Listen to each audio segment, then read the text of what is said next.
ẹ̀yin ọkùnrin ṣe rí tẹ́ ẹ bá ṣe ń purọ́ bẹ́ẹ̀ náà ṣe máa pa yín.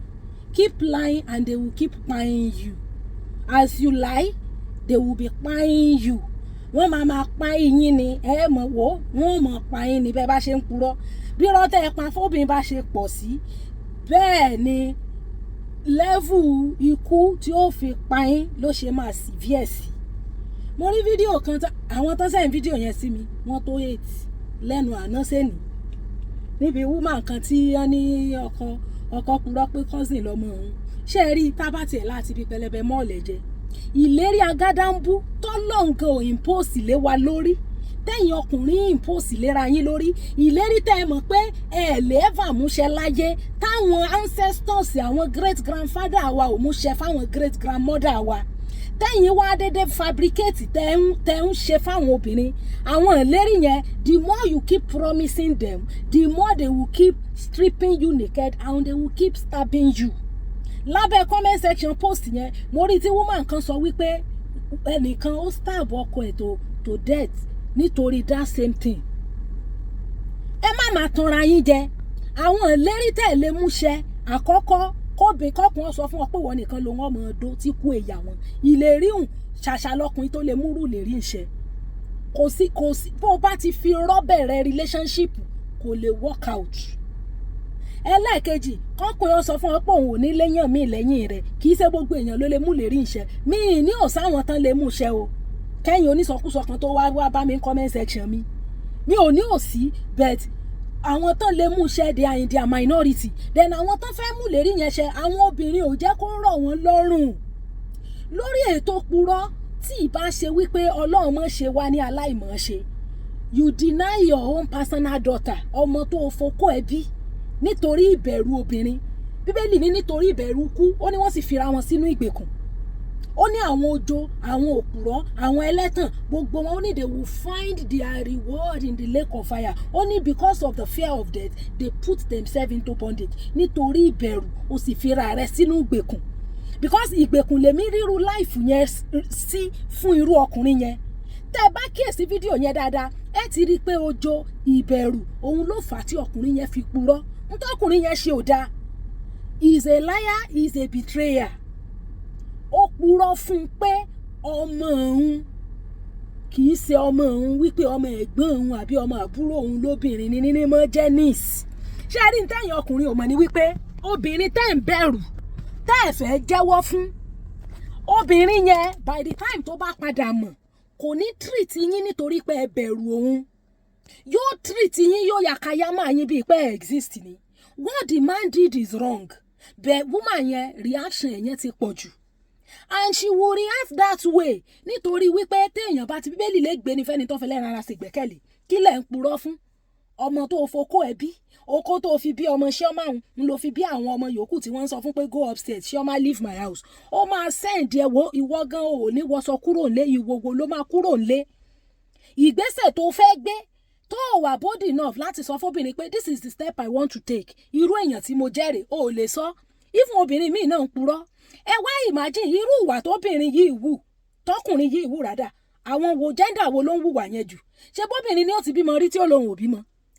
ṣé bóbìnrin ni ó bímọ méjì tí ó lọ́mọ kan lòun bí ṣé bóbìnrin ló jẹ́ pọ́kùnrin á máa tọ́jú ẹ̀ sáá tó ṣe pọ́ ọmọ àlè náà ni ó fi mọ ọdọ́kùnrin lọ́lá ọmọ àlè ni ó mọ̀ fi ta lọ́rẹ bẹ́ẹ̀ tó bá ṣẹ̀ sọ́kùnrin obìnrin ò ní gbà ni mo ti sọ fún ẹ̀yin ọkùnrin ẹ yé purọ́ mọ́ mo rí comment section tán ní irọ́ làwọn obìnrin fẹ́ the more tó bá ṣe ń parọ́ fóbìnrin the more náà láyé rẹ̀ ò ṣe ní save because tó bá yẹ pé ó ti jẹ́wọ́ fún pé òun ti bímọ o single father lòun òun lọ́mọ unfortunately ìyá ọmọ yẹn náà nísìn yóò tún mọ́ fojú burúkú wo ọkùnrin yẹn pé òun bímọ fún kò fẹ́ òun ìyàwó tó tún fẹ́ sílé ó tún lé ọ síta tọmọtọmọ ńjọ́ lẹ́yìn ọkùnrin fẹ́ gbọ́n fẹ̀kàn tẹ́lẹ̀ ìrìn àjò obìnrin àtọkùnrin kò ń fi bẹ́ẹ̀ mọ́ọ̀tì pé ọkùnrin especially àwọn ọkùnrin tán bá wà responsible bẹ́tẹ̀ bá kíyèsí máa yẹn ẹ ti rí i pé ó bẹ̀rù woman yẹn gan ó bẹ̀rù ẹ̀ gan èmi dẹ̀ mọ̀ I know what my gender can do ìní mo ṣe ń sọ fún ẹ̀yin ọkùnrin ìwọ tó o bá fẹ́ fẹ́ ìyàwó má jẹ́ kí ìbẹ̀rù sórí àìlèsọ fún ti ilé yẹn tó ń bẹ̀rù yẹn ìtú tí ó pa bóyá yóò bọ̀ ọ́ jẹ ni o bóyá yóò dín ọ jẹ ni o bóyá yóò pa ọ́ ni o bóyá yóò ràn ọ́ lẹ́wọ̀n ni o tó o bá sọ fún bí aáyán tó sún ọjọ́ ọkú ẹ̀ síwájú náà ni in tí a bá ṣe kó tètè ṣe nísìn, because when she later knows in the future it will be worse. Ẹni ìsìn ọkùnrin mi ẹlòmíì bímọ síta báyìí tí ó sọ, ẹlòmíì níyàwó síta ìyáálé ó mọ̀. Ni mo ṣe sọ fún yín pé ẹ máa jẹ́ olótìtọ́ síra yín, ẹ máa ṣòótọ́. Ìtọ́ bá jẹ́ kó sọ, tó bá jóbìnrin tó ti mọkùnrin, ìyẹn mọkùnrin rí o, tó bá jóbìnrin tó ti mọkùnrin tó ọtí mọkùnrin àmọ́ ọ̀ bímọ rí, tó bá jóbìnrin tó ti bímọ rí, ọtí bímọ rí o, tó bá bímọ rí, ìyìn bímọ rí o. Be truthful about yourself. Tó bá jọkùnrin náà iye ọmọ tó bá bí sọ, tó bá ti níyàwó lé sọ. Àwọn ọkùnrin míì wọ́n níyàwó, wọ́n mọ̀ purọ́ pé àwọn ò níyàwó. Wọ́n bímọ, wọ́n mọ̀ purọ́ pé àwọn ò bímọ. Now ń gbọ́ wá purọ́ pé ọmọ tó bí tó ní cousin rẹ ni, ní ìsìn ìtàsírí wá tú, ṣé ṣóbìnrin wá gbà fún ọ? Ó bẹ́tà kó ti jẹ́wọ́ pátápátá láàfọ́jú kùmọ̀kùmọ̀ láàdẹ́tẹ̀, ojú àfọ́fọ̀ tán mọ́ díjà lẹ́ni. Obìnrin tó ń bẹ̀rù, ó bẹ̀rù èèyàn ju bó ṣe bẹ̀rù Ọlọ́run lọ. Ń ló jí o parọ́ fún yàn. Ṣé wọ́n mọ̀ pé rọ́tọ̀ pa òun ó burú lójú Ọlọ́run gan? Instead tá a fi máa bẹ̀rù èèyàn, ẹja kúkú máa bẹ̀rù Ọlọ́run. So that tí èèyàn bá gbèsè ẹ̀dẹ̀, Ọlọ́run máa stand fún wa. Ẹ yé purọ́ mọ́, stop telling lies, stop building relationship on lies. Obìnrin tí ò bá fẹ́ gbọ́ òtítọ́, ẹ má wulẹ̀ fẹ́. Tẹ́ bá fi rọ́fẹ́ obìnrin táṣìírí bá tú, ìyàlẹ́ máa bá bọ̀ ń bẹ̀. Kò sérè kankan nù lágbowó kàpúrọ̀ níyì, ẹ̀tẹ́ ni mọ́ mú wá. Now ẹ já padà sórí ọmọbìnrin yẹn, ọmọ kékeré. I'm very sure that girl will still be in her teenage age. Ṣé ọmọ rẹ tó deny ṣó lè gbàgbé experience him forever? Ọmọbìnrin tó bí, a lot of ọkùnrin náà wà nírú ṣú yẹn o. Èmi tiẹ̀ léyàn kan báyìí tí mo ní báyìí tó súnmọ́ mi tó dàbí iṣan ọrùn mi. Ó ní ìyálé kò sì mọ̀. Kò mọ̀ pé ó ní ìyálé, kò mọ̀ pọ́kọ tó fẹ́ òun tó wá sí travel wá lùlù ìwà fẹ́ òun tó ṣèyàwó fóun. Ó níyàwó nílùú bòmí títí ń ṣiṣẹ́. Ó kàn package ara ẹ̀ bí young guy náà ni. Ó sì ní family sí ìlú bòmí. Nígbà tí yẹn bá get to know báwo náà ṣe ní ya sọmọ yín lọ́rùn, báwo náà ṣe ní gé oko yín, báwo náà ṣe ní strip yín naked, báwo náà ṣe ní send yín sẹ́wọ̀n, báwo lẹ̀ ṣe ní fẹ́wọ̀n lògbé sí ayé yín. Wọ́n gbà tó jẹ́ wípé ní ẹni tó yẹ kẹ́ ẹ bẹ̀rù tí ṣe Ọlọ́run gan tó ṣẹ̀dá yín, ẹ bẹ̀rù ẹ̀. Ẹlòmíì afẹ́fẹ́ yàwó á lóun ò lè sọ fún ìyálé kò gbọ́dọ̀ gbọ́. Só jẹ́ bí Jésù tó bá gbọ́ kí ni ó ṣe yóò rán ọ lẹ́wọ̀n sí ọ̀bẹ tá kọ rẹ̀ wọ̀n ní ìsìn. Sí ọ̀bẹ tá kan pa ọ́ dànù ní ìsìn yóò pọ̀ náà ní ẹ̀kú náà ní ìgbà tẹ́ ẹ̀kú kò sí ń tẹ̀ ń ṣe. Bẹ́ẹ̀ bá ti bóbìnrin tọ́mọ tán kò sí wúlò kankan tóbìnrin ní lọ́wọ́ yín lẹ́yìn kọ́ pa yín dànù kọ́lọ́hún ọmọ tó ṣe yín. Torí mi ò mọ ìmọ̀ràn orí burúkú, àwọn ìlérí agádánbú, àwọn ìlérí tí àwọn baba ńlá wa gan ò múṣẹ fáwọn ìyá ńlá wa tẹ́yìn wá ń ṣe fóbìnrin ní ìsìn. Àwọn obìnrin míì wọ́n wà rí láì gbogbo ìgbésí ayé wọn lélérí agádánbú, ìlérí tán ọmọ wa gan wọn ò múrù lérí ìṣẹ́ fún wọn. Grandma àti ẹ̀gbọ́n nuclear sí i Ọlọ́run lè sọ pé kínní bí grandma ancestors wa 3rd 4th 5th generation sẹ́yìn èwo nù wọn ni lọ́kọ́jọ́ nìkan lójókòó tì. Ẹ má máa tanra yín jẹ. So bí ti rí inú bẹ́ẹ̀ bá ní pé bí ti rí wá irú ọmọ rẹ tó deny un sórí wípé bí ìgbọ́ bá ta lùsì ọ̀nà méjì ni ó ta lùsì ọ̀nà méjì because ọmọ yẹn ọmọ kékeré kì í gbàgbé.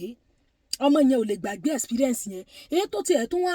mú mi wà emotional nípa fídíò yẹn. Treatment tí woman yẹn fún máa yẹn kò tiẹ̀ gbé mi nú torí ìyẹn ò tuntun fún obìnrin tí mo ṣe nù. Ìyí tó wá mú mi tó jẹ́ kí fídíò yẹn táànú ti ṣe mí níbi tọ́mọ yẹn tún ti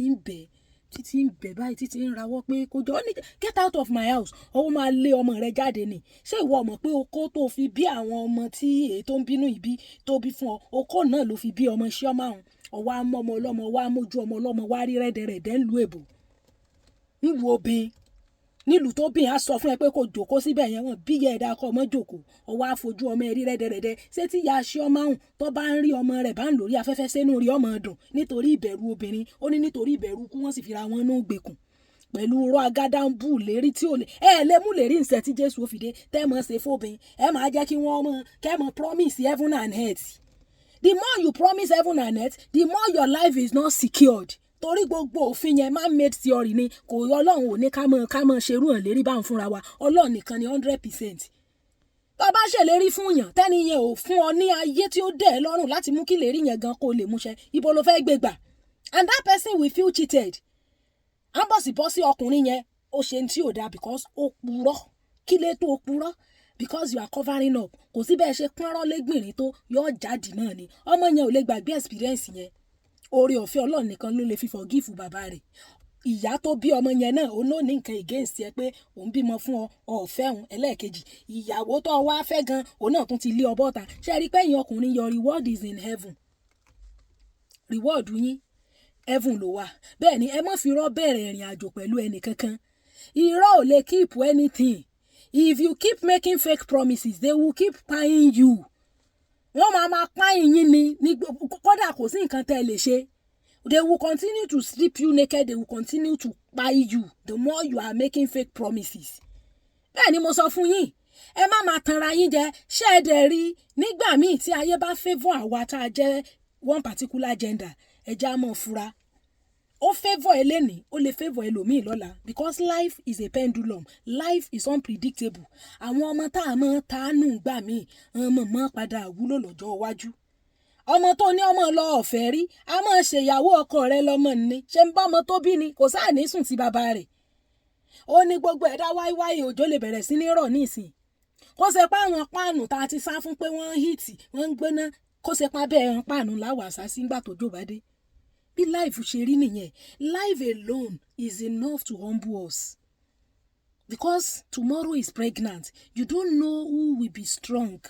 You don't know who will be the rich. You don't know who will have power. You don't know who will be no more. Honestly, as unclear as tomorrow is, it is that unclear to that level that ẹ̀ẹ̀mẹ́ tí ò ní sí mọ́. Ọlọ́run ò ní jẹ́ akúkú òjijì. Ẹ̀ẹ̀mẹ́ni tí ó lágbára ń sìn tí ò ní ní mọ́ lọ́la. Tomorrow is very very heavy and it is unpredictable. Ìwọ̀n balẹ̀ èèyàn mọ́ ta mọ́ nù mọ́. Even kọjọ́ ọmọ ọ̀rẹ́ èèyàn. Ṣé èèyàn ọ̀tá náà ni ntọ́kùnrin yẹn ṣe ọ̀dà and everybody dey test it because ọlọ́run gan sọ pé ó ní gbogbo àìṣòdodo ẹ̀ṣẹ̀ ni kí lè tó purọ́ o pe ọmọ ní cousin ẹ ṣọmọ tó pè ní cousin ẹ nítorí ìbẹ̀rù ìyàwó ẹ so o feel pé ọmọ yẹn ó gbàgbé tó bá dọjọ́ iwájú tó bá di president tó di governor tàbí tó di ìyàwó president tó di first lady tọmọ yẹn ṣoríire ṣó lè gbàgbé ni kí lè tẹ̀yìn ọkùnrin dìnnà yẹn ọmọ tẹ́ ẹ ti bí mi ìfẹ́ kíkí fídíò ìgúnjù ń bá sọ àwọn stories àwọn different cases táwọn obìnrin táwọn ọkùnrin deny ọmọ wọn ẹni tó torí ẹ̀ deny ọmọ ẹ̀yẹn ọmọ ẹni yẹn ò padà wá dúró tiẹ̀ àìmọye àwọn ọkùnrin tán ti deny ọmọ tán fokó wọn bí ìwọ tó ní kọ́mọ ó jáde ò fẹ́ rí o ti gbàgbé pé kó tó fi bímọ tiẹ̀ yẹn ó kó nìyẹn fi bímọ náà the same ẹ̀jẹ̀ kankan náà ló ń rọ̀nù lára wọn ìwọ̀nba lèèyàn ń wáyé mọ́yà mọ́ especially when you are dealing with human being when you are dealing with flesh and blood Ọlọ́run nìkan ni spirit tí ò lè já wa kulẹ̀ situation can happen kódà mo ti rẹ́yìn kan tó jẹ́ pé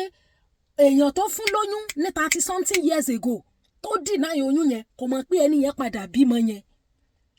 ìgbà tó ti deny oyún tóun ti lọ ṣe wàhẹ́ẹ̀kì ẹ̀ tó ti kúrò ńbẹ̀ tó ti fúnyàn lóyún tóun ti lọ ṣe jambu tó ti lá admission kò mọ̀ pé gẹ́ẹ̀ yẹn padà bímọ yẹn unfortunately recently náà láwọn kan bẹ̀rẹ̀ sí ní lálàá àwọn ń ríra àwọn nínú village yẹn àwọn wá lọ síbẹ̀ gẹ́ẹ̀ yẹn ti kú bẹ́ẹ̀ ọmọ ọjọ́ yẹn ò kú ọmọ yẹn ti pé 30 years ó ti bímọ méjì fún bóyá bàbá méjì àbọ̀mọ mẹ́ta bàbá mẹ́ta àwọn ò láìkí condition táwọn bá bẹ grandma ẹ̀ tó jẹ́ ìyá gẹ́ẹ̀ táwọn fún lóyún yẹn ọ̀dọ̀ grandma yẹn lọmọ yẹn dàgbà sí kò tún wá sí ilé ọkọ despite pé ó ti bímọ àwọn ò láìkí bí life ọmọ yẹn ṣe rí láwọn wá hard ọmọ yẹn sí orí Facebook àwọn máa ń bá chat àwọn máa ń béèrè ìyàwó àwọn wá lọ rèé tú Facebook àwọn ìwà lọ rèé ń ṣépè fọmọ tó rán ó rò pa àwọn ń fẹ́ eventually ìgbó bá àwọn léèrè àwọn ṣẹ̀ṣẹ̀ wá jẹ́wọ́ fún pé ọmọ yẹn ọmọ táwọn bí ni àwọn ò tiẹ̀ mọ̀ pé ìyá rẹ̀ padà bí ní 19 gbọ́ọ́rọ́ táwọn lọ rèé ṣe wàhẹ́ẹ̀kì ni làwọn fún yẹ lóyún táwọn dẹ̀ deny ṣùgbọ́n recently ara àwọn ò yá àwọn lọ sí hospital ní àwọn ò rí nǹkan kan tí ń sọ àwọn ò sì gbádùn because ojoojúmọ́ làwọn ńlá láàárí abúlé yẹn pẹ́nìkan làwọn tiẹ̀ kọ́kọ́ rán táwọn fún lówó kó báwọn trace abúlé yẹn lọ ló tó wá padà rí wípé ìyá ọmọ yẹn ti kú bẹ́ẹ̀ ọmọ yẹn wà bẹ́ẹ̀ grandma tó jẹ́ ìyá ẹni táwọn fún lóyún bẹ láyé àwọn ṣẹ̀ wá lọ pẹ̀lú àwọn ọ̀rẹ́ àwọn méjì láti lọ bẹ̀bẹ̀ wọ́n níyàwó àwọn bá ní ẹ lẹ́yìn àwọn ta làwọn tún ti sọ lẹ́yìn òun ta làwọn tún ti sọ̀tàn yín fún wọn láwọn níwọ̀ nìkan náà ni wọ́n ní ló bá ní ẹ káwọn ó pay gẹ́ yẹn off kó mọ̀ bá tiẹ̀ lọ wọ́n láwọn níwọ̀ obìnrin yẹn aláìdáni ẹ ẹni tó lè jẹ́ bí orogún fún ẹ tó jẹ́ ìyá ọmọ yìí ó ti kú kò sí kankan nú àwọn ọmọ rẹ tí ò ní dual citizenship your children are not even in Nigeria but ìrìn àjò ìrànlọ́wọ́ wo làwọn fẹ́ ṣe fún ọmọ yìí tó fẹ́ lé àwọn ọmọ rẹ̀ bá á ń bọ̀sibọ́sí obìnrin ni gbogbo àwọn ọmọ tiẹ̀ ọkùnrin ni kò lè lé wọn bá the condition tó wà yẹn ò tún pìtì ẹ̀ ọ̀ ṣàánú rẹ̀ oníkàwọn pay ẹ̀ off ó ní village ibo ní village wọn láwọn ní kó lè lọ rán assassin pa. Ẹ má máa tanra yín tó o bá ti ní ọmọ síta jẹ́wọ́ fún ìyàwó rẹ pé o bímọ síta. Tó o bá bímọ kó o tó pàdé ẹ̀ sọ iye ọmọ tó o bí tí ò bá ní fẹ́ kò ní fẹ́ tí ò bá fẹ́ yóò fẹ́ tó o bá jóbìnrin náà tó o bá bímọ sọ story behind it say it. Obìnrin ò lè bímọ kó má mọ̀ bẹ́ẹ̀ ọkùnrin lè bímọ kó má mọ̀. I'm telling you ṣé gbogbo ọmọ tán kó nu ilé fọkùnrin pò ń lò ní ṣé gbogbo ọmọ gan lọ ẹ járe ṣe DNA test fún gbogbo ọmọ bí gbogbo ọmọ bá máa pass DNA test. Ọ̀rọ̀ yìí obìnrin ló ń ṣe é jù. Obìnrin ní ò gbọ́ máa lè wá fọ́kọ. Obìnrin ní ò bímọ tí ó purọ́ pọ̀ òun ò bímọ rí. Bẹ́ẹ̀ ni mo sọ fún yín. So ẹni tó ń bẹ̀rù tó lè stand on your feet àìtẹ́yìn kálá ń dọwọ́ bò kó o sọ fún pé this is the decision that you want to take. Tó o lè sọ wàá rí wípé ó máa padà dojú ẹ̀ ẹni èèyàn bá fewé boyán fún kò yóò ṣe ọbẹ̀ tèèyàn fèsì. Ẹni tó ń bẹ̀rù táṣìírí wá tú tó dẹ̀ mọ̀ pé bẹ̀rù òun ló ṣe purọ́ adúrú rọ́bàǹtàbàǹtà òun ó yóò lè daṣọ àṣírí bò ọ́. Unfortunately kò daṣọ àṣírí bò ọ́ ṣe ló tú ọ sáyé bí ó ṣe mọ̀ ṣẹ̀sìn náà ẹ̀yin ọkùnrin tẹ́ ẹ bá yan rọ́ láàyò tẹ́ ẹ yan ojo láàyò tẹ́ ẹ tọkùn ń ṣe. Mo ti rẹ́ni tó abandon èèyàn tó bímọ fún tó dẹ̀ mú yàn kan travel tó ṣe wípé ẹni tó fẹ́ síbí tó ti already abandon yẹn ẹni ni èyí tó mú travel yẹn fi lọ lo against ẹ̀ lábúròdù tó fi deport ẹ̀wà kódà Múrítàlà kò mú pákòdé Múrítàlà kò mú nǹkan kan ẹni tó sì torí ẹ̀ tóbìnrin lo against ẹ̀ because ó ti fẹ́yàwó kan tó travel ìgbà tó travel ó mú ìyálé travel ó abandon ìyàwó kékeré. Unfortunately ìyálé tó mú travel yẹn ló wá lọ lo ìyàwó kékeré tó fẹ́ bí against ẹ̀ pé ó wà infidel ó wà unfaithful wọ́n ṣàpadà tú wọn ká at the end of the day ó ṣàtún lọ sí another country ó lọ ń ṣe refugee ìgbà Trump dé tó dé gbogbo wọn dànù kúrò lamẹ́ríkà hàn legal immigrant bó ṣe bá rẹ̀ Múrítàlà náà ẹni tó ti filẹ̀ láti 2012 tọmọtọmọ níwọ̀n ẹsẹ̀ wẹ́n tí ọ̀bọ̀ ń bẹ̀ mo ní tó bá jẹ́ pé tẹ́ ẹ mú travel tó jẹ́ the first one yẹn ọba dáríjì ni kò yẹ kó lè ṣokùnfà bí wọ́n ṣe lé yín wálé ẹ̀ẹ́dùn èèmọ̀ dúpẹ́ tí ọ̀sán yín sẹ́wọ̀n sẹ́ni tẹ́ wá àbádọ́nù fún yẹn sẹ́ni yẹn lẹ́wà wá bá nísìn ṣó possible ni ẹ má máa tanra yín jẹ mọ́ the fact wípé o tẹ̀lé yàn kan lọ òfì kan lẹ̀ kò mí ìpẹ́ni tó tẹ̀lé yẹn ló dáríjì ẹ̀ ẹ yé purọ́ mọ́ ẹ yé fẹ̀tàn bá obìnrin rìn tó o bá fẹ́ fẹ́ yàwó mi sọ ọkùnrin tó bá fẹ́ fi ọtí ọ̀sọ́ fún ti lé mọ́ fẹ́ o ò lè pẹ́ ń bẹ̀ o ò lè pẹ́ lọ́wọ́ irú ọkùnrin yẹn torí is a proof wípé ẹnu rẹ̀ ò ká ilé ẹnu rẹ̀ ò tọrọ ńlé jí ó sọ fún ìyàwó ẹ̀ tí ó bá bọ̀ jẹ tí ó dín jẹ tí ó ràn lẹ́wọ̀n kó tètè ṣe ní ìsìn ó bẹ́tà ju kó wá fẹ́ wọ tán kó wá sọ̀wọ́dọ̀ pọ̀ san gan lọ. Ọ̀pọ̀lọpọ̀ àwọn ẹnu wọn ò tọrọ ńlé wọn máa jẹ́ òní ẹlòmíì tẹpọ̀ntẹpọ̀n ní ọmọ dọ̀bálẹ̀ tí ọmọ fẹ́ pọ̀n wọlé tí ọmọ bẹ ìyàwó tó fowó fẹ́ bọ́ bá wù yẹn gbọ́ bá wù yẹn mọ́ gbọ́ bẹ́ẹ̀ bá ṣe ń purọ́ tẹ̀ ń ṣèlérí agádámbú tẹ̀ ń promise heaven and earth bẹ́ẹ̀ ni wọ́n mọ̀ já yín òhù wọ́n mọ̀ pa yín wọ́n mọ̀ gun ipa ni ṣẹ́ẹ̀lẹ́ ní ẹ̀ẹ́tọ́kùn ṣe ni kí lẹ̀ ń purọ́ fún kí láǹfààní irọ́ wọn á ní irọ́ lobìnrin mọ̀ níjọ́ ẹ ti wá ń purọ́ fún ọṣẹ́ ti torí ẹ̀ nífẹ̀ẹ́ yín mo béèrè wò níjọ́ ẹ ti ń purọ́ fún mi iṣẹ́ ti torí ẹ̀ nífẹ̀ẹ́ yín kó tó wá tẹ kọ́mẹ́ǹtì tí ò ní túmọ̀ bí kó ronú ẹ̀ lẹ́ẹ̀mejì ọmọ pé wọn ò invite èèyàn wá síbí so bí ó ṣe jẹ́nu ẹ dá sí ọmọ padà Nàìjíríà tó bá wà nínú destiny rẹ̀ pé yóò travel out destiny will bring it back to her life.